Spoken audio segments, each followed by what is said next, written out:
Menglawa kena, Kantkaw knowledge sharing channel ka ni biro dilo video tili ne thamma biro chozo lai pare. Yago ke video re ma TikTok de short de reel de ma Messi alen maito pongsan le effect မျိုးကိုတော်တော်များများထည့်ပြီးသုံးကြတာတွေ့ရပါတယ်။ဗီဒီယိုကိုအလင်းမိတ်ဖြစ်အောင်ဘယ်လိုလုပ်ရပါလဲ။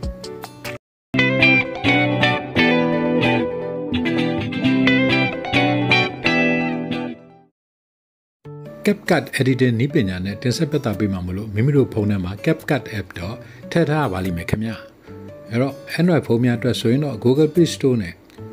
iPhone iPad များအတွက်ဆိုရင်တော့ Apple Store တွေကနေပြီးတော့အခမဲ့အလွယ်တကူဒေါင်းနိုင်ပါတယ်။အဲ့တော့ပထမဖုန်းထဲက CapCut ထဲကိုနှိပ်ပြီးဝင်လိုက်ပါ။ပွင့်လာခဲ့ရင် New Project ထဲကိုထပ်နှိပ်ပြီးဝင်ရပါလိမ့်မယ်။အဲ့တော့ဒီထဲမှာမိမိထည့်ခြင်းနဲ့ဗီဒီယိုလေးကိုရွေးပြီးတော့ထည့်ပေးပြီးတော့ add ကိုနှိပ်ပြီးတော့ timeline နဲ့ကိုပို့ပေးရပါလိမ့်မယ်။အဲ့တော့ timeline နဲ့ရောက်ပြီဆိုရင်ဒီ clip လေးကိုကြည့်ပြီးတော့ select လုပ်ထားပေးရပါမယ်။အဲ့တော့ select လုပ်ပြီးရင်ကျွန်တော်တို့အောက်ကဘာသာနဲ့ဟာ copy ကိုရှာပြီးတော့ copy ကိုနှိပ်ပေးရပါမယ်။အဲ့တော့ copy နှိပ်ရင်ဗီဒီယိုနှစ်ခုပွားပါပြီ။အဲ့ဒီဗီဒီယိုကိုအောက်ကဘာသာနဲ့မှာတခါ overlay ဆိုတဲ့နေရာကို option ကိုနှိပ်ပေးရပါလိမ့်မယ်အဲ့တော့နှိပ်ပေးပြီးရင်ဒီ overlay ကအောက်အလွှာကိုရောက်သွားပါလိမ့်မယ်အဲ့တော့အဲ့ဒါကိုထိပ်စာကိုညှိပေးလိုက်ပါเนาะနှစ်ခုထိပ်စာချင်းညှိအောင်ညှိပေးလိုက်ပါ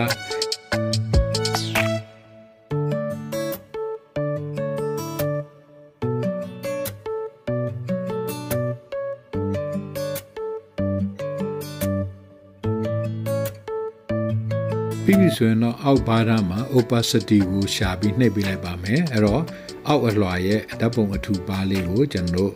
ကိန်းကနန်ညှိပေးပါမယ်အဲ့တော့ဟိုခမန်းကြီး36လောက်ထားလိုက်ပါမယ်ပြီးလို့ရှင်အမှန်ချစ်နေရလေးချစ်ပြီးတော့ထားလိုက်ပါမယ်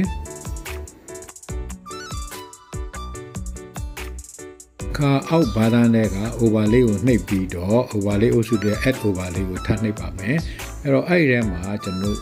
ဗီဒီယိုဒီ stock ဗီဒီယိုတွေကနေပြီးတော့အဖြူရောင်ကိုရွေးလိုက်ပါမယ်เนาะအဖြူရောင်ကိုကျွန်တော်ဒီမှာပုံကိုအပြည့်ဖြစ်အောင်ကျွန်တော်ဒီဗီဒီယို clip နဲ့အစနဲ့အဆုံးပေါ့เนาะအပြည့်ရအောင်ကျွန်တော်ဆွဲဆန့်ပြီးတော့ညှိထားပေးလိုက်ပါမယ်เนาะအဲ့ဒါလို့ပြည့်သွားပြီဆိုရင်အောက်က option တွေက splice ကိုနှိပ်ပေးရပါမယ်အဲ့တော့အဲ့မှာ overlay ကိုထပ်နှိပ်ပေးလိုက်ပါအဲ့တော့ဒီမှာလည်းပဲကျွန်တော်အောက်က scale ကိုကျွန်တော်တို့အသင့်တော်ဆုံးဖြစ်အောင်ကျွန်တော်ထင်ပါတယ်52လောက်ချိန်ထားပေးလိုက်ပါမယ်ပြီးရင်အောက်ကမြားနေရာကိုနှိပ်ပေးရပါမယ်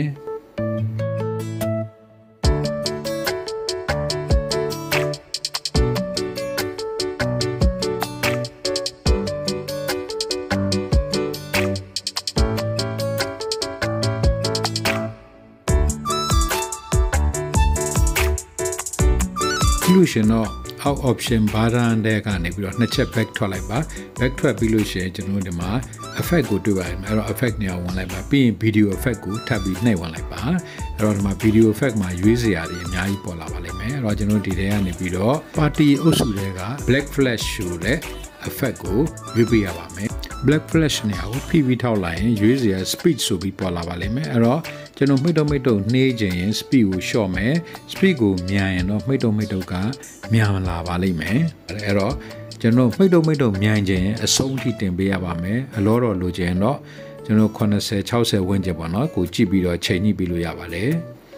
အဲ့တော့ကမိတ်တော့ effect ကိုဘယ်နာကနေစပြီးထားကြမှာလဲအဲ့ဒီနေရာကနေ effect take စာနဲ့အဆုံးကိုရွေးပြီးတော့ကျွန်တော်ချိန်ထားပေးရပါမယ်အဲ့ဒါချိန်ပြီးသွားရင်တော့ဒီဟာကိုကျွန်တော်ဖွင့်ပြီးကြည့်လိုက်ကြအောင်ပါ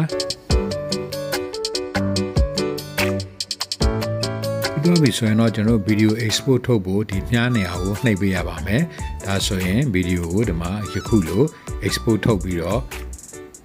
ပေးပါလိမ့်မယ်အဲ့တော့ export လုပ်ပြီးသွားရင်ကျွန်တော်အပေါ်ညာဘက်မှာရှိတဲ့ done နေရာကိုနှိပ်လိုက်ရင်ဒီဗီဒီယိုဟာကျွန်တော်ရဲ့ဖုန်းထဲမှာတင်ဆက်ထားပြီးသားဖြစ်သွားပါလိမ့်မယ်ဟုတ်ကဲ့ပါဗီဒီယိုကို CapCut နည်းပညာနဲ့မိတ်တော့ဖြစ်အောင်ကျွန်တော်ပြလို့ရမယ့်နည်းလမ်းလေးပဲဖြစ်ပါတယ်အဲ့တော့ဗီဒီယိုလေးကိုနှစ်သက်လိုက်မယ်လို့မျှော်လင့်ပါတယ်အဲ့တော့နှစ်ချိုက်တယ်ဆိုရင်ဖြင့် like share comment တွေလုပ်ပြီးအားပေးခဲ့ကြပါအောင်ပြီးတော့ Kantkaw knowledge sharing channel ကိုလည်းပဲ subscribe မလုပ်သေးတဲ့ပုဂ္ဂိုလ်များ subscribe လုပ်ပြီးအားပေးခဲ့ကြပါနောက်ထပ်လာမယ့်ဗီဒီယိုမှာထပ်မံဆုံစည်းကြပါစို့အားလုံးကိုကျေးဇူးတင်ပါတယ် bye bye